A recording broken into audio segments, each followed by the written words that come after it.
యేసు రక్తమే జయం పరిచర్య ప్రైజ్ ది లార్డ్. జూన్ 17వ తేదీ 2024. ఈరోజు దేవుని వాక్యము, ఇశ్రాయేలును కాపాడువాడు కునుకడు నిద్రపోడు. కీర్తనలు 121వ కీర్తన 4వ వాక్యము. యెహోవాయే నిన్ను కాపాడువాడు, నీ కుడి పక్కను యెహోవా నీకు నీడగా ఉండును. మనల్ని కంటికి రెప్పలా కాచి కాపాడే దేవుడే మన యేసయ్య. ఈ దేవుడు సదాకాలము మనకు దేవుడై ఉన్నాడు. మరణము వరకు ఆయన మనులను నడిపించును. ఆపత్కాలమందు వారు నీ మీదకి రాగా యెహోవా నిన్ను ఆదుకొనును. దేవుని వాక్యం ఇలా సెలవిస్తుంది, ఒకడు తన కనుపాపను కాపాడుకొనున్నట్లు నన్ను కాపాడును. ఆయన నా కుడిపార్శ్వమందు ఉన్నాడు గనుక నేను కదల్చబడను అని. ఇట్టి విశ్వాసం ప్రతి ఒక్కరిలోనూ ఉండాలి.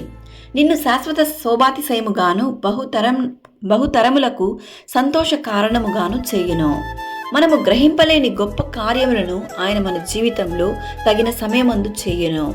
ఆయన నీ పాదమును తొట్టిల్లనీయడు. నిన్ను కాపాడువాడు కునుకడు నిద్రపోడు. యెహోవా దయాళుడు, ఆయన కృప నిరంతరముండును.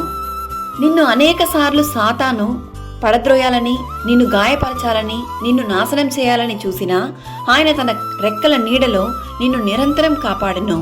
నీవు దేనిని బట్టి భయపడకుండునట్లు దేవుడు నీకు తోడు నీడగా ఉండును. భూమి కంటే ఆకాశము ఎంత ఉన్నతముగా ఉన్నదో దేవుని యందు భయభక్తులు గల వారికి ఆయన కృప అంత అధికముగా ఉండును. సకల ఘనత మహిమ ప్రభావములు యేసయ్యకు మాత్రమే కలుగునుగాక. ఆమేన్. God bless you.